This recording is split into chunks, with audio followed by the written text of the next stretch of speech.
শুভ সকাল প্রিয় ছাত্রছাত্রী।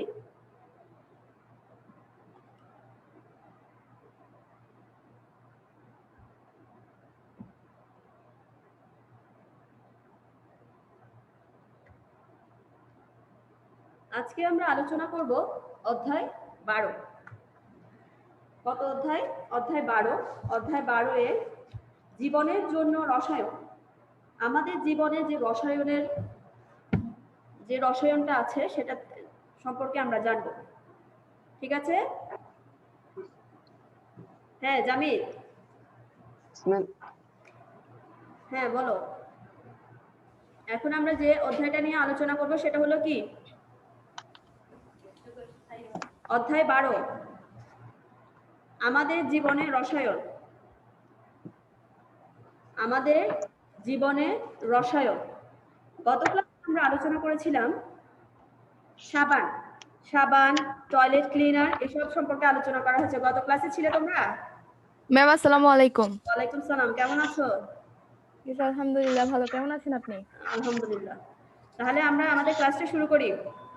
মিস সবাই একটু জয়েন হোক, এখন মাত্র আমরা 2 জন। আচ্ছা ওকে, তাহলে পরীক্ষা প্রিপারেশন নিচ্ছ? জি মিস, মোটামুটি। হ্যাঁ মোটামুটি। হ্যাঁ তোমাদের তো পরীক্ষা, কত তারিখ পরীক্ষা মনে আছে? মিস কেমিস্ট্রিটা কখন ভুলে গেছি। কেমিস্ট্রি আমি তো জানি যত সম্ভব 18 তারিখ, তাও একটু চেক করে নিও, ঠিক আছে? জি মিস। 18 তারিখ হতে পারে সম্ভবত। কোন অধ্যায়ের উপর হবে সেটা কি জানো? মিস ভুলে গেছি। ভুলে গেছো? প্রথম অধ্যায়। প্রথম অধ্যায় না, অধ্যায়। হ্যালো, হ্যাঁ 3। অধ্যায় 3 নাকি অধ্যায় 11? আমি তো তোমাদের কোন অধ্যায় পড়িয়েছিলাম? অধ্যায় 11 না? একাদশ অধ্যায়। Yes miss. Yes miss. ঠিক আছে, 11 অধ্যায়ের উপর তোমাদের পরীক্ষাটা হবে। গত ক্লাসে কি কি আলোচনা করেছিলাম একটু বলো তো দেখি। মিস বলতেছি। গত ক্লাসে আমরা কি সম্পর্কে পড়েছিলাম দেখি, তোমরা কতটুকু পড়াটা পড়েছো? টয়লেট ক্লিনার, এন্ড হচ্ছে কাপড় কাচা সোডা, সাবান। আমরা সাবান সম্পর্কে আলোচনা করেছিলাম। সাবান সম্পর্কে পড়তে গিয়ে ডিটারজেন্টে যেতে যেতে ক্লাস আওয়ারটা শেষ হয়ে গিয়েছিল।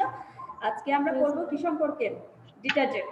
ঠিক আছে, আমরা কাপড় কাচি দুইভাবে, হয় সাবান দিয়ে না হলে ডিটারজেন্ট দিয়ে। ঠিক আছে, ডিটারজেন্ট কিন্তু সাবানের মতোই একটা পরিষ্কারক দ্রব্য। এটাও কিন্তু সাবানের মতো একটা পরিষ্কারক দ্রব্য। ডিটারজেন্ট সাধারণত কেমন থাকে আমরা দেখেছি, এটা পাউডারের মতো। আমরা যে বাসায় ইউজ করি সেটা পাউডারের মতো, আবার লিকুইড আকারেও থাকতে পারে, কিছু কিছু সলিউশন আকারেও থাকে, আবার কিছু কিছু পাউডার আকারে থাকে। ঠিক আছে, তাহলে কিভাবে ডিটারজেন্টটা তৈরি হয় আমরা আজকে পড়বো, কিভাবে ডিটারজেন্ট আমরা পাই সেটা সম্পর্কে আমরা আলোচনা করব। ঠিক আছে? Yes miss. হ্যাঁ, তাহলে ডিটারজেন্ট জিনিসটা কি? তাহলে এই ক্ষেত্রে ফার্স্টে লরাইল অ্যালকোহল, একটা নতুন একটা নাম শুনলাম অ্যালকোহলের, সেটা হলো কি লরাইল অ্যালকোহল।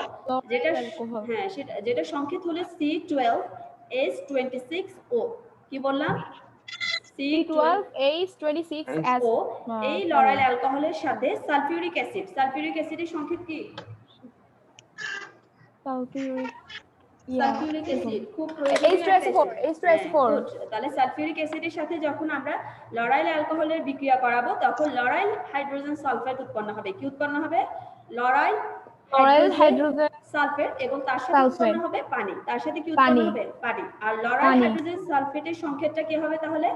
এটার কাছাকাছি লরাইল অ্যালকোহলের মতো। দেখি বলো। C12H26SO4। হ্যাঁ SO4। তাহলে এখানে সালফেট যেহেতু বলেছি, তাহলে আমরা জানি যে সালফেটের সংকেত হলো SO4। আর লরাইল অ্যালকোহল যেহেতু আমরা আগেই পড়েছিলাম যে C12H26O, তাহলে এখানে শুধু O এর পরিবর্তে কি হবে? সালফেটটা যুক্ত হবে, এবং এর সাথে বাকি যে পানিটা উৎপন্ন হবে। যেমন দেখো লরাইল অ্যালকোহলের সংকেতটা খেয়াল করো, ওখানে একটা O আছে, ঠিক আছে, আর সালফিউরিক অ্যাসিডের H2টা ব্যবহৃত হয়নি। তাহলে ওই লরাইল অ্যালকোহলের O এবং এখানে সালফিউরিক অ্যাসিডের H2, এই দুইটা যুক্ত হয়ে কি উৎপন্ন হবে? H2O পানি উৎপন্ন করবে। ঠিক আছে? হ্যাঁ আফরিন, আমাকে শুনতে পাচ্ছ? হ্যাঁ বলো। তাহলে এই লরাইল হাইড্রোজেন সালফেটের সাথে আবার কার বিক্রিয়া করাতে হবে? আমরা প্রত্যেকবার যাকে সোডিয়াম হাইড্রোক্সাইড, মানে এই ছাড়া কিন্তু আমরা হ্যাঁ NaOH সাবান আর মানে অন্যান্য যে পরিষ্কারগুলো আছে এগুলো তৈরি করতে আমাদের মাস্ট বি কি লাগবে, সোডিয়াম হাইড্রোক্সাইডের দরকার হবে। হাইড্রোক্সাইড। হ্যাঁ তাহলে লরাইল হাইড্রোজেন সালফেটের সাথে যখন সোডিয়াম হাইড্রোক্সাইড NaOH বিক্রিয়া করবে তখন কি উৎপন্ন করবে, সোডিয়াম লরাইল সালফেট এবং উৎপন্ন করবে পানি। তার সাথে কি পানি। উৎপন্ন করতে পারে, পানি উৎপন্ন পানি। হচ্ছে। আর এই যে সোডিয়াম লরাইল সালফেট বললাম এটাই কিন্তু ডিটারজেন্ট নামে পরিচিত। তাহলে কি আমরা আজকে থেকে বলতে পারবো আচ্ছা। ডিটারজেন্টের রাসায়নিক নাম কি? Sodium lauryl sulphate. সালফেট মনে থাকবে তোমাদের সবার? Yes miss. হ্যাঁ তাহলে এটা সংক্ষেপটা আমি একটু বলছি, তোমরা আমাকে পরে আবার বলবা। C12H25SO4 Na, C12H25SO4 মানে সালফেট, তার সাথে যুক্ত হবে সোডিয়াম Na, ঠিক আছে? ইয়েস এটার মিস। পুরোটা নাম হলো সোডিয়াম লরাইল লরাইল সালফেট, যেটা ডিটারজেন্ট নামে পরিচিত। তাহলে আমরা কি এখন ডিটারজেন্ট সম্পর্কে মোটামুটি আমাদের ধারণা ক্লিয়ার হয়েছে? জি মিস। হ্যাঁ আমাকে একটু বলো দেখি। আবার ডিটারজেন্টের ব্যবহার উপযোগী করার জন্য ডিটারজেন্টের মধ্যে কিছু পদার্থ অ্যাড করি, ঠিক আছে? যেমন অনেক সময় লেমনের ফ্লেভার পাই, কখনো কি পাই বেলি ফুলের, ঠিক আছে? ডিটারজেন্টের মধ্যে কখনো স্মেল দেখবা যেখানে ছবির ওপর যে ইয়াটা দেওয়া আছে আমরা লেবু ছবি পাই বা কি বেলি ফুলের বিভিন্ন ধরনের আরো বিভিন্ন ধরনের যেগুলো অ্যাড করা হয় সেগুলো এখানে ডিটারজেন্টের মধ্যে দেওয়া হয়। ডিটারজেন্টকে পাউডার আকৃতি করার জন্য তার সাথে কিন্তু সোডিয়াম সালফেট ব্যবহার করা হয়। আরেকটা জিনিস আমরা নতুন জানলাম কি, ওটাকে পাউডার আকৃতি ডাস্ট আকারে করার জন্য সেখানে কি ব্যবহার করা হয়, সোডিয়াম সালফেট Na2SO4। কি বললাম? Na2SO4। তাহলে সোডিয়ামের রাসায়নিক নামটা আমাকে একটু বলো। Sodium Na2SO4 detergent, sodium sodium sulphate ডিটারজেন্টের রাসায়নিক নাম। আচ্ছা, C12H25SO4Na। এটার নামটা একটু বলো, নামটা বলো। Sodium lauryl sulphate. তাহলে এটা আমাদের মনে থাকবে সবার, আশা করি। সোডিয়াম লরাইল সালফেট হলো ডিটারজেন্টের সংকেত, ঠিক আছে? এখন সাবান ডিটারজেন্ট কিভাবে ময়লা পরিষ্কার করে সেটা সম্পর্কে জানবো। আমরা তো এমনি কি কাপড় কেচে ফেলি, কিন্তু এটারও একটা যে রিঅ্যাকশন হচ্ছে রসায়নের ভাষায়, এটাকেও কিন্তু আমরা বিশ্লেষণ করতে পারি কি কারণে ময়লাটা দূর হচ্ছে কাপড় থেকে, সেটা আমরা আজকে পড়বো, ঠিক আছে? যেমন দেখো সাবান ও ডিটারজেন্টের মূল কাজ হলো কি কাপড় চোপড় থেকে তেল এবং কোনো ময়লা ধুলোবালি থাকলে সেগুলোকে কি করা, অপসারণ করা। আমাদের শরীর থেকে তৈলাক্ত পদার্থ বের হয়, ঠিক আছে?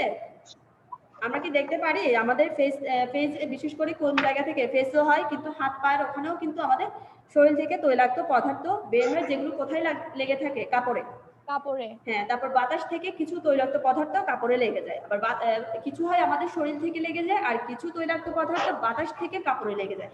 আর এরপরে যদি আমরা বাইরে যাই ওখান থেকে তো ধুলোবালি আছে, এভাবেই কিন্তু ময়লা আমাদের কাপড়ে লেগে যায়। এখন এই ময়লাটা আমরা কিভাবে সাবান ডিটারজেন্ট দ্বারা পরিষ্কার করব সেটা দেখব।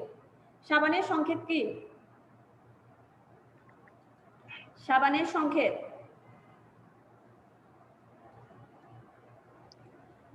কারো কি মনে আছে সাবানের সংক্ষেপটা?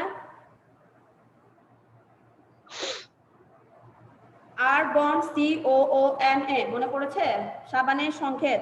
এটার আরেকটা সংকেত আছে কিন্তু আমি এটা শর্টকাটটা বললাম। আর বন্ড আর এর জায়গায় যে কোনো কি হবে C17H35। ওই দিন আমি বলেছিলাম তোমাদের থেকে সাবানেরটা অবশ্যই মনে থাকতে হবে, এটা কিন্তু খুব ইম্পর্টেন্ট। এখন মনে পড়েছে সাবানের সংকেতটা?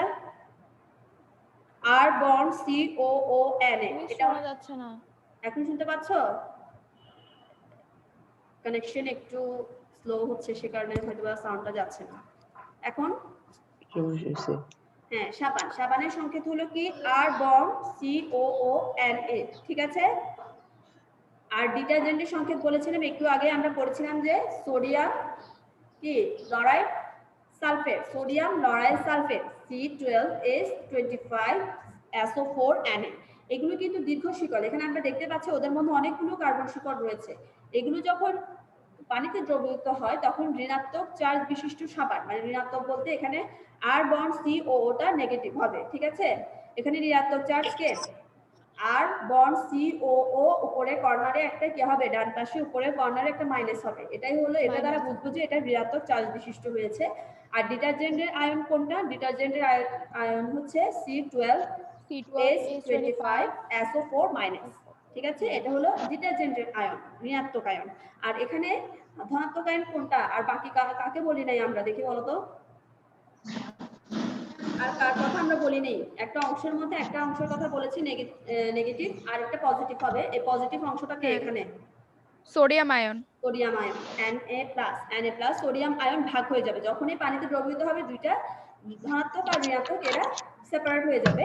সাবান বা ডিটারজেন্ট আয়নের এক প্রান্তে ঋণাত্মক চার্জ যুক্ত থাকে এবং আরেক প্রান্তে কি থাকে? এক প্রান্তে ঋণাত্মক চার্জ, অপর প্রান্তে ধনাত্মক চার্জ। যে প্রান্তটা ঋণাত্মক এই প্রান্তকে পানিকে আকর্ষণ করে হাইড্রোফিলিক বা পানি আকর্ষী বলে। এই প্রান্তটা পানিকে কি করে? ঋণাত্মক প্রান্তটা যেহেতু নেগেটিভ, ঠিক আছে, এ অবশ্যই কি করবে? পানির অণুকে আকর্ষণ করার চেষ্টা করবে। এই জন্য এটাকে বলা হবে পানি আকর্ষী বা হাইড্রোফিলিক, ঠিক আছে। আর সাবান বা ডিটারজেন্টের যে অন্য প্রান্ত থাকবে সেটা হলো কি? পজিটিভ প্রান্তটা, ওই প্রান্তটাকে বলা হবে হাইড্রোফোবিক বা পানি বিকর্ষী। হাইড্রোফোবিক বা পানি বিকর্ষী। তাহলে আমরা এগুলো সম্পর্কে মোটামুটি ধারণা পেয়েছি আগে কিভাবে দ্রবীভূত হয়ে কোনটা পজিটিভ যাবে কোনটা নেগেটিভ হবে, ঠিক আছে। এখন সাবান বা ডিটারজেন্টকে যখন পানির উপস্থিতিতে আমরা তেল বা অন্যান্য যে ময়লাগুলো লেগে থাকে কাপড়ের মধ্যে সেটাকে আনতে যায়, তখন তার হাইড্রোফিলিক প্রান্ত কি করবে? হ্যাঁ, হাইড্রোফিলিক প্রান্তটা করবে তেল বা গ্লিস, মানে যে ময়লা আবর্জনা আছে সেগুলোকে আকর্ষিত করবে, এতে দ্রবীভূত হয়ে যাবে, যার কারণে ওটাকে আকর্ষণ করে কোথার মধ্যে? পানির মধ্যে সেটা চলে আসবে। অন্যদিকে যে হাইড্রোফিলিক অংশ পানির দিকে আকর্ষিত হয়ে পানির স্তরে প্রসারিত হবে। অন্যদিকে একটা হলো হাইড্রোফোবিক আর একটা হলো হাইড্রোফিলিক। দুইটা নাম শুনতে কিন্তু একই রকম লাগছে, কিন্তু দুইটা দুই ধরনের নাম। একটা হলো হাইড্রোফোবিক আর একটা হাইড্রোফিলিক। হাইড্রোফোবিক অংশটা করবে তেল বা গ্রিসকে আকর্ষিত করবে, ঠিক আছে, এবং পানিতে দ্রবীভূত হয়ে যাবে। আর হাইড্রোফিলিক যে অংশটা সেটা পানিকে আকর্ষণ করবে, সেটা কি করবে? পানিকে আকর্ষণ করবে, পানির স্তরটাকে প্রসারিত করে ফেলবে। এই অবস্থায় যখন আমরা কাপড়ে ঘষা দিই বা মোছড়াই তখন কি হয়? তেল বা গ্রিসের যে ময়লাটা আছে, ময়লা কণাগুলো, সেগুলো চারিদিক থেকে সাবান বা ডিটারজেন্টের যে ঋণাত্মক চার্জটা রয়েছে সেটা ওই আয়নে আবৃত হয়ে পড়ে। সাবান বা ডিটারজেন্টের যে ঋণাত্মক প্রান্তটা আমরা দেখতে পারি সেখানে কি হয়ে যায়? আবৃত হয়ে যায়। এইভাবে তেল বা গ্রিসের যে ময়লার কণার চারপাশে একটা ঋণাত্মক বলয় সৃষ্টি হয়, একটা ঋণাত্মক চার্জের বলয় সৃষ্টি হয়। বলয় একটা রিং, এখানে বলয়টা বলতে যাচ্ছে এক ধরনের রিং, মানে এটা আমরা চোখে দেখছি না, কিন্তু এখানের মাঝখানে ওদের ভেতরে কি সৃষ্টি হবে? একটা বলয়ের সৃষ্টি হবে। রিং তো চেনো? হ্যাঁ। তখন এগুলো একটি অপরটি থেকে সম্ভাব্য দূরত্ব বজায় থাকবে এবং তেল সাবান পানির সাথে একত্রিত হয়ে একটি মিশ্রণ তৈরি করবে। কি কি থাকবে এখানে? তেল, সাবান ও পানির মধ্যে একটা মিশ্রণ তৈরি করবে, যেটার পরিপূরক হিসেবে আমরা কি দেখতে পারি? ফেনা। ফেনা তো আমরা দেখতে পারি। হ্যাঁ, যখন আমরা পানির মধ্যে ডিটারজেন্টটাকে দিই, ডিটারজেন্ট দেওয়ার পর কিছুক্ষণ পর একটু হাত দিয়ে নড়া দিলে ওখানে ফেনা দেখা যায় না? ফেনা হাওয়া সৃষ্টি হওয়ার কারণটাই কি? ওখানে কি হয়ে থাকে? যে আমরা কিছুক্ষণ আগে বললাম হাইড্রোফিলিক অংশ পানির দিকে আকর্ষণ হবে, হাইড্রোফোবিক অংশ হবে কিসের দিকে? তেল বা গ্রিসের দিকে আকর্ষিত হয়ে ওখানে একটা বলয়ের সৃষ্টি করবে। বলয় সৃষ্টি করার ফলে একটা আটা থেকে দূরত্ব বজায় রাখবে, যার কারণে ফেনা সৃষ্টি হবে। ফেনাতে যখন আরো পানি যোগ করি তখন ফেনা অপসারিত হওয়ার সাথে সাথে কিন্তু তেল বা ধুলোবালিও কাপড় থেকে কি হয়? অপসারিত হয়। এভাবে কিন্তু সাবান ময়লা পরিষ্কার করে। তাহলে আমরা কি আজকে জানতে পেরেছি রসায়নের ভাষায় কিভাবে কাপড় থেকে ময়লা পরিষ্কার হয়? হ্যাঁ, তাহলে তোমরা কি আমাকে একটু বলতে পারবে সাবান থেকে আমরা কিভাবে পরিষ্কার করি কাপড় চোপড় সাবান বা ডিটারজেন্ট দিয়ে? এতটা ডিটেইলসে না বললেও মোটামুটি একটু কনসেপ্টটা দিতে পারলে হবে। কেউ কি সাহস করে বলতে পারবে? দেখি বলো, অনেকে তো আছো।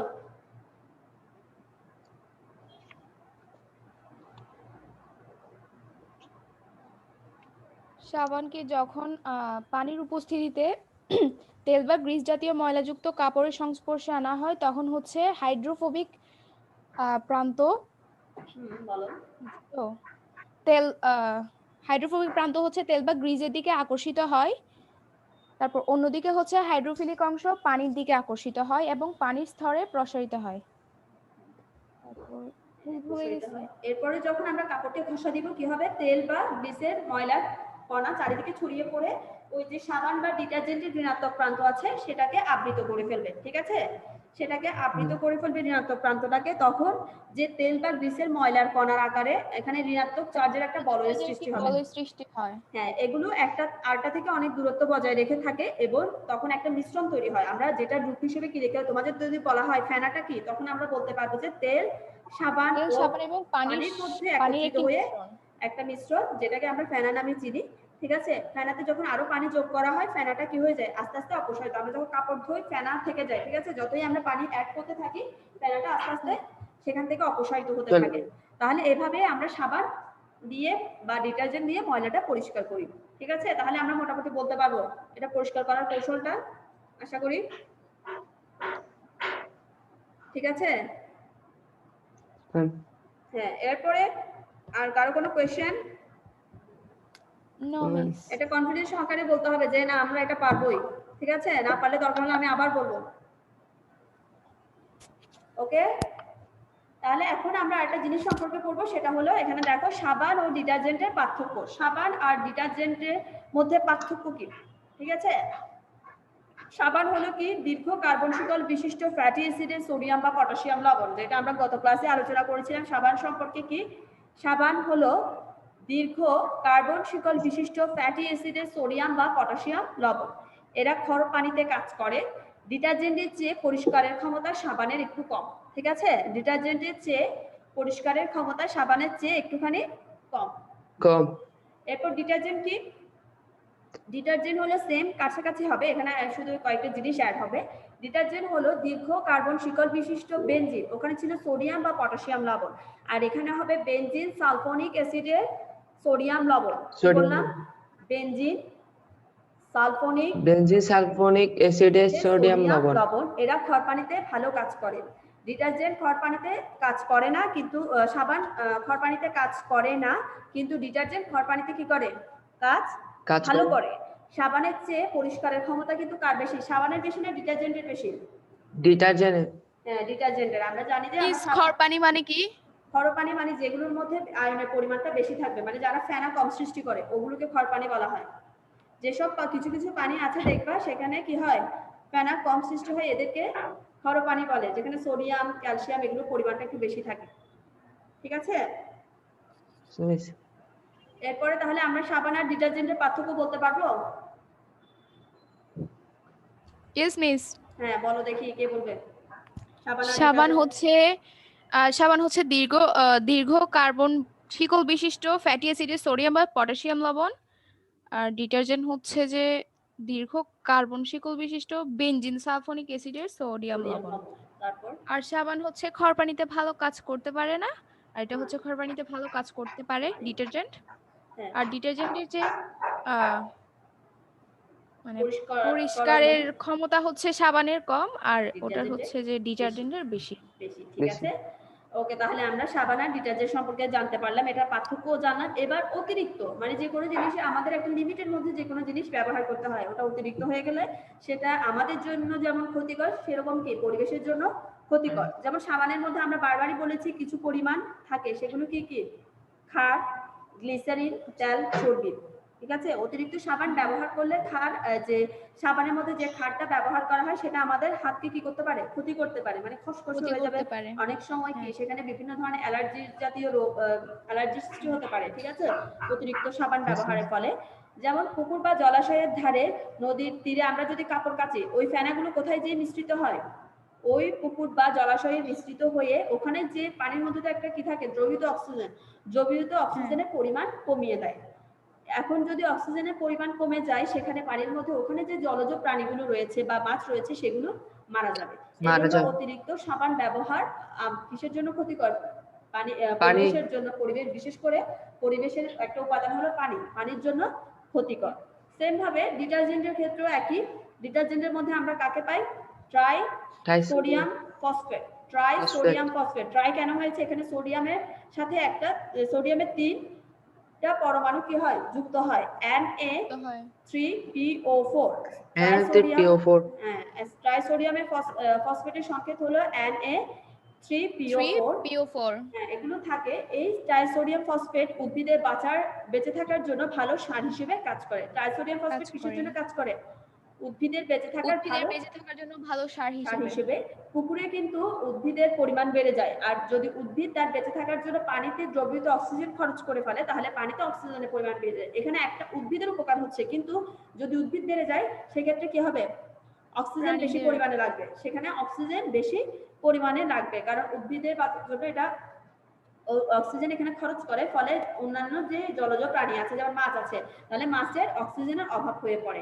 এজন্য অতিরিক্ত ডিটারজেন্ট ব্যবহারও পানির জন্য কি ক্ষতিকর। ক্লিয়ার হয়েছে? তাহলে Yes, আমরা miss. যদি অতিরিক্ত পরিমাণে সাবান আর ডিটারজেন্ট ব্যবহার করি সেটার কুফল সম্পর্কে বলতে পারবো? হ্যাঁ মিস। সেটার কুফল সম্পর্কে বলা যাবে, একটু বলো দেখি আমাকে পারলে। ওই যে 1-2 লাইনে বললে হবে। অতিরিক্ত সাবান ব্যবহার করলে হচ্ছে হাতের ক্ষতি হয়, তারপর হচ্ছে পুকুর বা জলাশয়ের ধারে হচ্ছে আমরা কাপড় কাচলে সাবানের ফেনা পানিতে দ্রবীভূত অক্সিজেনের সাথে বিক্রিয়া করে হচ্ছে পানির দ্রবীভূত অক্সিজেনের পরিমাণ কমিয়ে দেয়। হ্যাঁ, তারপর হচ্ছে পানিতে দ্রবীভূত অক্সিজেনের পরিমাণ কমে গেলে আর পানির মধ্যে যে জলজ উদ্ভিদ আর মাছ রয়েছে সেগুলো হচ্ছে মারা যাবে। আবার হচ্ছে অতিরিক্ত সাবান ব্যবহারে হচ্ছে পানিও দূষিত হয়। ডিটারজেন্টের ক্ষেত্রেও হ্যাঁ মিস, ডিটারজেন্টের একটা উপাদান হলো ট্রাইসোডিয়াম ফসফেট। ট্রাইসোডিয়াম ট্রাইসোডিয়াম ফসফেট উদ্ভিদের বাঁচার জন্য সেটা ভালো সার হিসেবে বেঁচে কাজ থাকার করে। সার হিসেবে কাজ করে। এতে তারপরে এতে উদ্ভিদের হচ্ছে পরিমাণটা- পুকুরে উদ্ভিদের পরিমাণ বেড়ে যায়। হ্যাঁ, উম, উদ্ভিদের আর পরিমাণটা বেড়ে উদ্ভিদের যাবে, পরিমাণ বেড়ে গেলে হচ্ছে যে অক্সিজেন বেশি খরচ হবে। অক্সিজেন বেশি খরচ হয়, আর ফলে হচ্ছে অক্সিজেনের অভাবে মাছ মাছ মরে মারা যায়। যায়। মানে একজনের ক্ষতি এখানে লাভ হচ্ছে, আরেকজনের ক্ষতি হচ্ছে। কিন্তু আমাদের প্রক্রিয়াগুলো চলার জন্য বাস্তুসংস্থানের যে প্রক্রিয়াটা রয়েছে সেখানের ক্ষেত্রে সবকিছু ব্যালেন্স হওয়া খুবই জরুরি। কারো কেউ দরকার। বেশি বৃদ্ধি পেলো, কেউ কম হলো, সেটা হবে না, একটা ব্যালেন্সের মধ্যে সবকিছু থাকতে হবে। ঠিক আছে? থাকতে হবে। এরপরে আমরা যে নেক্সট জিনিসটা করবো সেটা হলো প্রসাধনীর ব্যবহার। কি করব? প্রসাধনী প্রসাধনী ব্যবহার। প্রসাধনী ব্যবহার করতে যেমন আমরা বিভিন্ন ধরনের জিনিস ইউজ করি, ঠিক আছে? ত্বক পরিষ্কার রাখতে ক্রিম ইউজ করা হয়, চুলের জন্য শ্যাম্পু ব্যবহার করি, আরো বিভিন্ন ধরনের প্রসাধনী ব্যবহার করা হয়। আমাদের ত্বকের পিএইচ কত আমরা জানি? আমাদের ত্বকের পিএইচ হলো 4.8 থেকে 4.8 থেকে 5.5 এর মধ্যে। মানে এটা একটু আন্ডারলাইন করে রাখো। মানে এটা পিএইচ হলো হাইড্রোজেন আয়নের ঋণাত্মক লগারিদম। পিএইচ হলো কি?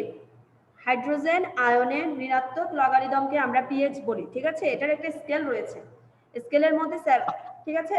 আমরা কখনো এটা সম্পর্কে পড়া হয়নি এর আগে, পিএইচ স্কেল সম্পর্কে? জানি না মিস। আচ্ছা, একটা স্কেল আছে, ঠিক আছে? 7 পয়েন্টটা হলো তাদের নিউট্রাল, 7 এর উপরে গেলে সেটা কি হয়, 7 এর নিচে গেলে, 7 এর উপরে গেলে সেটাকে আমরা কি বলি? এসিড বলি, নিচে গেলে সেটা হয় কি? ক্ষার। আর ত্বকের পিএইচ হলো 4.8 থেকে 5.5 এর মধ্যে। 5 এর মধ্যে, মানে এই স্কেলটার মধ্যে আমাদের 4.8 থেকে 5.5 এর মধ্যে কিন্তু আমাদের ত্বকের পিএইচ।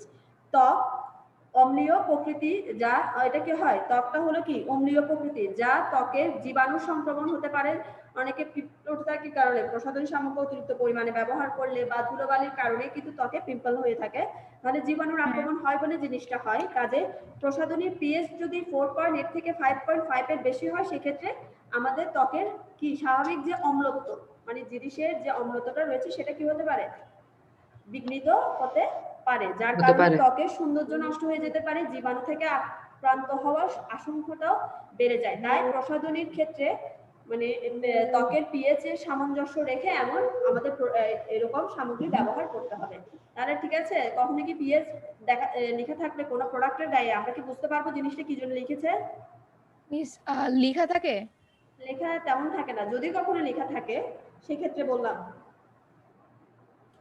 হয়তো কখনো ওই জিনিসটা যদি তোমাদের বানানো হতে পারে, যদি কখনো কেউ কেমিস্ট্রি নিয়ে কাজ করো তাহলে সেক্ষেত্রে হয়তো পিএইচ এর ক্ষেত্রে পরিমাণটা ওরাই কিন্তু ইয়া করে দিয়ে দিবে। ওই জিনিসটা বানানোর ক্ষেত্রে পিএইচ এর পরিমাণটা তারা কত থেকে কত রাখবে, 4.8 থেকে 5.5 যদি এর চেয়ে বেশি হয়ে যায় সেক্ষেত্রে ওই জিনিসটা যে যারাই ব্যবহার করবে তাদের জন্য ত্বকের ক্ষতি হওয়ার সম্ভাবনা থাকবে। ঠিক আছে? Yes miss. ওকে, তাহলে আমরা আবার একটা নেক্সট জিনিস সম্পর্কে পড়বো, সেটা হলো ব্লিচিং পাউডার। কি নাম শুনেছো? ব্লিচিং পাউডার ইদানিং তো বেশি ব্যবহার হচ্ছে করোনাকালীন সময়ে, যেটা ছিটিয়েছে সবাই জীবাণু থেকে রক্ষা করার জন্য। হ্যাঁ, তাহলে আমরা সবাই এই নামটার সাথে করোনাকালীন সময়ে সবচেয়ে বেশি পরিচিত হয়েছে সেটা কি ব্লিচিং পাউডার। Bleaching powder. যেমন যেখানে গরু ছাগল জবাই দেওয়া হয়েছে পরপরই যে একটা পাউডার ব্যবহার করা হয় ওটাই কিন্তু কি মূলত ব্লিচিং পাউডার। Bleaching powder. এটার সংকেতটা খুব সুন্দর একটা সংকেত CaOCl, ঠিক আছে? CaOCl। যদি তোমাদের মনে না থাকে আমি তোমাদের একটা ক্লু দিচ্ছি এটা মনে রাখার জন্য। KO শিয়াল, কি বললাম? শিয়াল। এই ব্লিচিং পাউডার সংকেতটা কিন্তু মনে রাখা হয়তো অনেকে ভুলে যেতে পারো, সেক্ষেত্রে তোমরা এই টেকনিকটা একটু অ্যাপ্লাই করতে পারো। ব্লিচিং পাউডারের সংকেত মনে রাখার জন্য আমরা KO শিয়াল যদি মনে রাখি তাহলে কে জায়গায় CA বলবো, ও তো লেখাই আছে, আর শিয়াল মানে শিয়াল, ঠিক আছে? হ্যাঁ, এরপর আমরা ব্লিচিং পাউডারটা কিভাবে তৈরি হয় সেটা সম্পর্কে জানবো।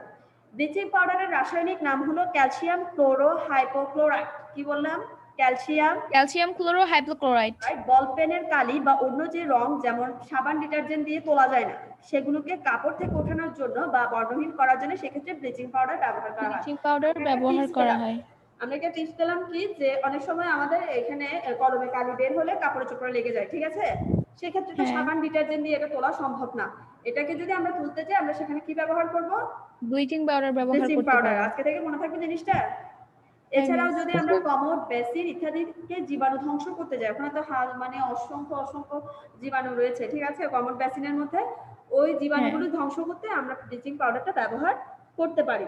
তাহলে ব্লিচিং পাউডারটা কিভাবে তৈরি হয় সেটা একটু আমরা আজকে বলবো। যে 40 ডিগ্রি সেলসিয়াস তাপমাত্রায় কঠিন ক্যালসিয়াম হাইড্রোক্সাইডের সংকেত কেউ বলতে পারবে?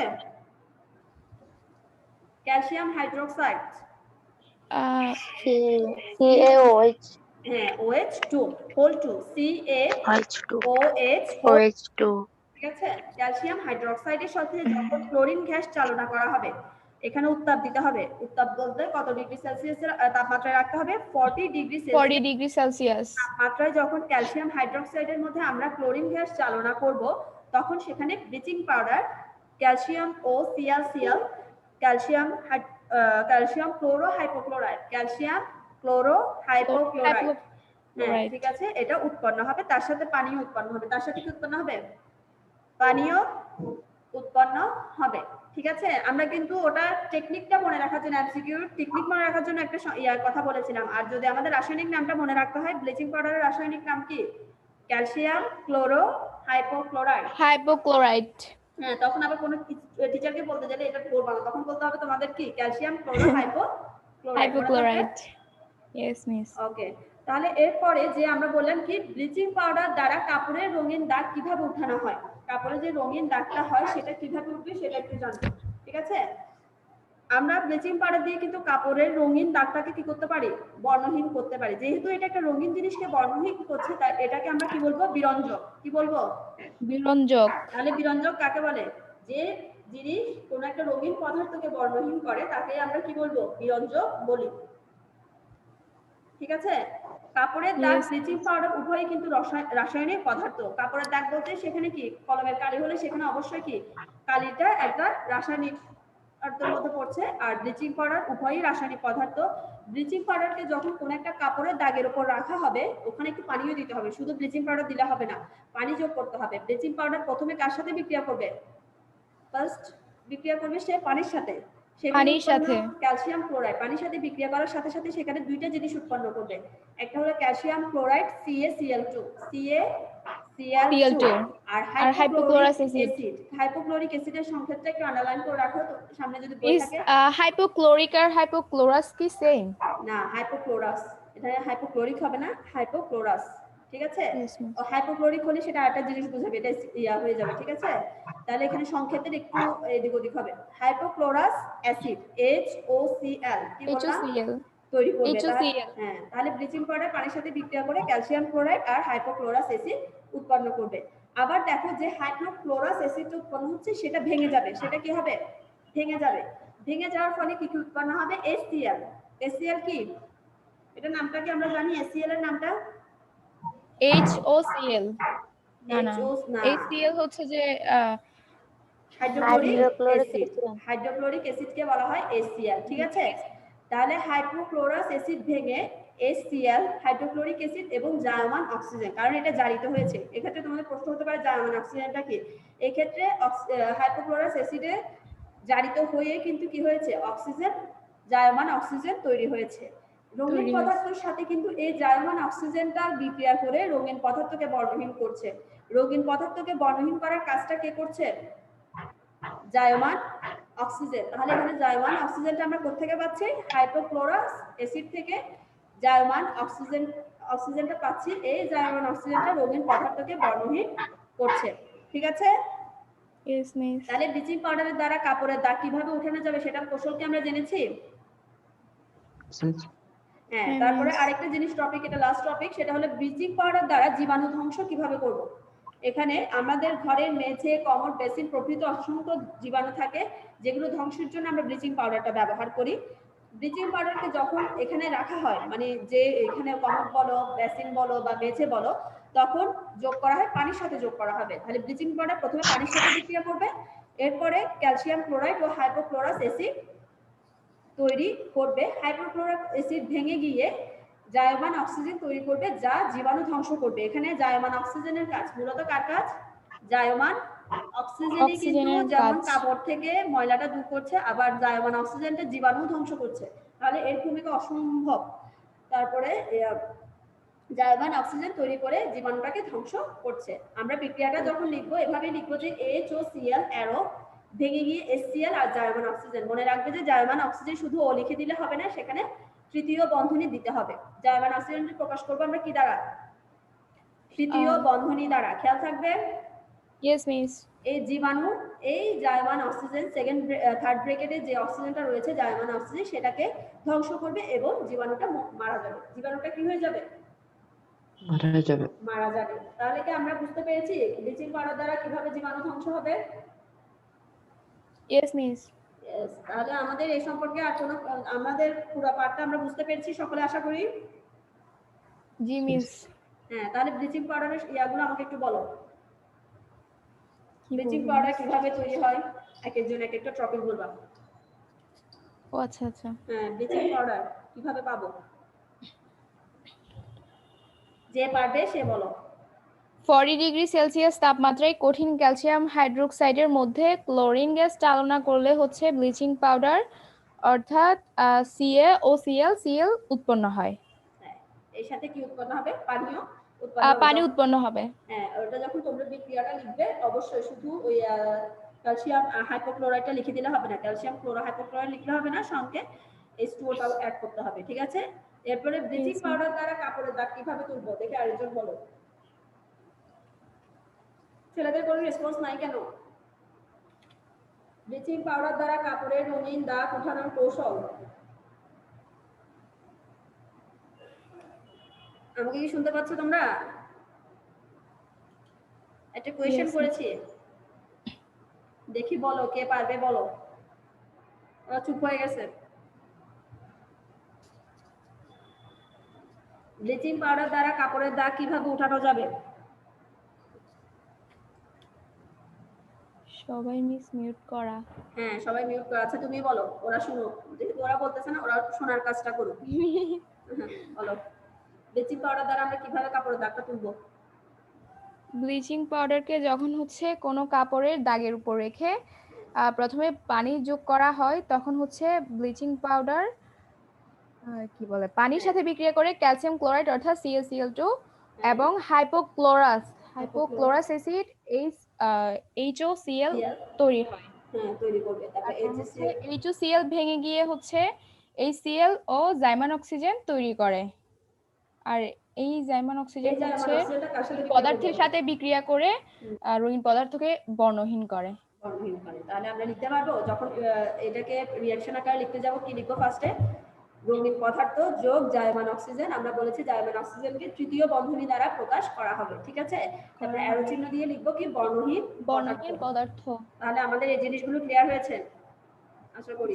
বাকিরা যারা মিউট আছে তারাও শুনে রাখো। এরপরে ব্লিচিং পাউডার দ্বারা জীবাণু ধ্বংসের কৌশল, প্রায় কাছাকাছি, তারপরে এটা একটু বলো। ব্লিচিং পাউডার দ্বারা কিভাবে আমরা জীবাণু ধ্বংস করব। ব্লিচিং পাউডারকে যখন হচ্ছে ঘরের মেঝে, বেসিন, দেন হচ্ছে কমিট ইত্যাদির উপর রেখে পানি যোগ করা হয়, তখন হচ্ছে ব্লিচিং পাউডার প্রথমে পানির সাথে বিক্রিয়া করে CaCl2 অর্থাৎ ক্যালসিয়াম ক্লোরাইড এবং হাইপোক্লোরাস অ্যাসিডে পরিণত হয়।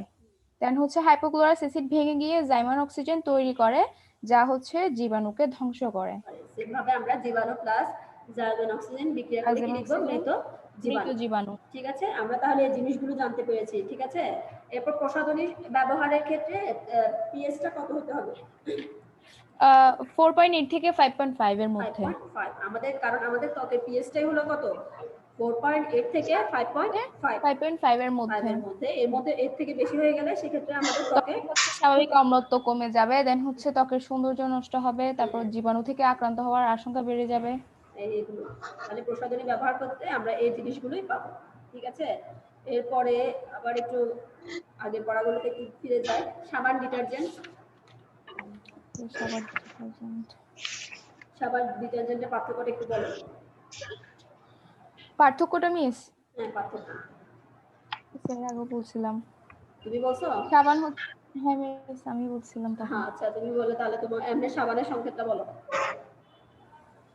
সাবানের সংকেতটা হচ্ছে আর্বন, COONA। আর ডিটারজেন্টের C12H25SO4Na। C12H কত লিখেছিলা? 25। হ্যাঁ, 25 SO4Na। এটার রাসায়নিক নামটা কি বলো? রাসায়নিক নাম কি?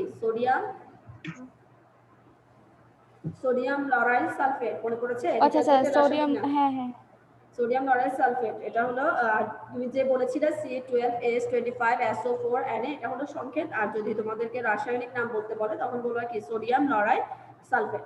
ঠিক আছে, ওকে। তাহলে তোমাদের হোমওয়ার্ক কি থাকবে? সাবান ও ডিটারজেন্টের পার্থক্য কি বললাম? সাবান ও ডিটারজেন্টের পার্থক্য। হ্যাঁ, তারপরে আরেকটা জিনিস, সেটা হলো ব্লিচিং পাউডার। ব্লিচিং পাউডার, প্রশ্নটা একটু লিখে নাও তোমরা। আমি একটা প্রশ্ন দিচ্ছি, খাতা কলম আছে সামনে? হ্যাঁ, ব্লিচিং পাউডার কি? ব্লিচিং পাউডার দ্বারা জীবাণু ধ্বংসের কৌশল বর্ণনা করো। ব্লিচিং পাউডার কি? ব্লিচিং পাউডার দ্বারা জীবাণু ধ্বংসের কৌশল বর্ণনা করো। তাহলে দুটো হোমওয়ার্ক দিলাম। একটা হলো যে কি বললাম, সাবান ও ডিটারজেন্টের পার্থক্য, মনে থাকবে? সাবান ও ডিটারজেন্টের পার্থক্য। আর 2 নম্বর কোশ্চেনটা হলো ব্লিচিং পাউডার কি, মানে কিভাবে প্রস্তুত করা যায়। ব্লিচিং পাউডার কি বলবা, মানে কি নামে এটাকে অভিহিত করা হয়, কিভাবে তৈরি করা হয়। এরপরে বলবা ব্লিচিং পাউডার দ্বারা জীবাণু ধ্বংসের কৌশল। ঠিক আছে, কৌশল। হ্যাঁ, ইয়েস মিস। ওকে, তাহলে আর কোনো কোশ্চেন তোমাদের? এই পার্টটা পড়ালাম আমরা, কোনো কিছু বোঝার মধ্যে কি? সবকিছু কি বুঝেছো? এখানে এমন কোনো জিনিস আছে যে বোঝা যায় না? নো মিস, বুঝছি। আচ্ছা, এখানে তো একটা পরীক্ষা ছিল, সাবান প্রস্তুতির একটা পরীক্ষা। কেউ কি আমাকে বলতে পারবে এটা? সাবান প্রস্তুতির একটা, না মিস পারবো না। এখানে একটা বিকার দিয়েছে, তোমরা যদি খেয়াল করো বইয়ে আছে, দেখো একটা বিকার আছে। বিকারের মধ্যে পানি নিয়ে একটা স্ট্যান্ডের উপর বসানো হয়েছে। ওই পাত্র ইয়াটার উপর, বিকারের উপর আবার পার্সোনিল বাটি বসিয়ে স্টিম বাথ প্রস্তুত করো। একটা কি করতে হবে? স্টিম বাথ তৈরি করতে হবে। পার্সোনিল বাটিতে কি কি রাখার কথা বলা হয়েছে? 5 ml নারকেল তেল বা 5 গ্রাম চর্বি। সেটা নারকেল তেলও হতে পারে বা চর্বিও হতে পারে। তার সাথে যুক্ত করা হয়েছে 30 ml সোডিয়াম হাইড্রোক্সাইড। এরপর স্টিমটাকে, মিশ্রণটাকে স্টিম বাতে 30 মিনিট করে ফুটানো হবে। ফুটানোর ফলে সেখানে অনবরত রাখতে হবে। ঠিক আছে, ফুটিয়ে সেটা নাড়ানি দিয়ে অনবরত নাড়তে হবে। মনে রাখবে যে রসায়নের ক্ষেত্রে আমরা ল্যাবরেটরিতে যে জিনিসটা নাড়ানির কাজে ব্যবহার করি, নাড়াই যে জিনিস দিয়ে, সেটাকে নাড়ানি বলা হয়। নাড়ানি কাঠা দিয়ে একটু পর পর নেড়ে দিতে হবে, যাতে পানি যোগ করে স্টিম বাতের যে বাষ্পীভূত পানির ঘাটতি পূরণ করতে হবে। স্টিম বাতের যে বাষ্পীভূত পানিটা রয়েছে ওটার ঘাটতিটা পূরণ করতে হবে। এই সময় তেল বা চর্বি সম্পূর্ণরূপে কি হয়ে যাবে? দ্রবীভূত হবে এবং একটা আঠা দ্রব্য তৈরি হবে। কেননা এখানে কি দেওয়া হচ্ছে? নিচে থেকে উত্তাপ দেওয়া হচ্ছে। এর কারণে চর্বি বা তেলটা গলে যাচ্ছে, গলে এক ধরনের আঠালো পদার্থ তৈরি করছে। যখন আমরা তাপ যখন তাপ দেওয়াটা বন্ধ করে দিব, একসময় মিশ্রণটা ঠান্ডা হয়ে যাবে। ঠান্ডা মিশ্রণে যদি আমরা সারা রাত রেখে দিই, ওখানে 50 ml সোডিয়াম হাইড্রোক্সাইডে সম্পৃক্ত দ্রবণ যোগ করে সারা রাত রেখে দিই, পরের দিন একটা ফিল্টার পেপার দিয়ে যখন ছাঁকবো, তখন পরিশ্রুত যে মিশ্রণটা ছেঁকে আমরা পরিশ্রুত মানে ছাকার পরে যে জিনিসটা পাওয়া যায় আমরা সেটাকে বলি পরিশ্রুত ফেলে দিব এবং সাবানটা শুকাতে দিতে হবে। সাবানটাকে কি করব? শুকাতে দিতে হবে। তাহলে উৎপন্ন সাবানের পরীক্ষাটা আমরা কিভাবে করব?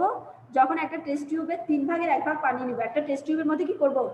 3 ভাগের 1 ভাগ পানি দিব। আর যে কোনো একটা সাবান, তোমার তৈরি সাবান, ওই একটু আগে যেটা বলেছিলাম সাবান তৈরির প্রসেস, ওই সাবানটা একটু নিবা, নেওয়ার পর টেস্ট টিউবের মুখ বন্ধ করে ঝাঁকাতে হবে।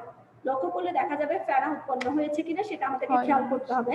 এবার টেস্ট টিউবে 2-3 ফোঁটা কেরোসিন যোগ করতে হবে। কেরোসিন তো আমরা সবাই চিনি, আমরা পেট্রোলিয়ামের ক্ষেত্রে একটা নির্দিষ্ট তাপমাত্রা একটা পেয়েছি, তরল পেয়েছি, সেটা হলো কেরোসিন। কেরোসিন যোগ করে ঝাঁকাবো।